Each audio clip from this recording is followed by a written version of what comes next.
1971 সাল ছিল বাংলাদেশের স্বাধীনতা অর্জনের।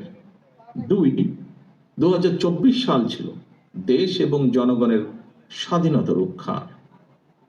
বাংলাদেশ নামক এই জাতি রাষ্ট্রের স্বাধীনতা প্রিয় হাজারো লাখো শহীদের রক্তে লেখা স্মারকে 71 আর 24-এর রাজনৈতিক বার্তাটি হলো, দিল্লির তাবেদার হওয়ার জন্য বাংলাদেশ 1971 সালে পিণ্ডি ত্যাগ করে নাই।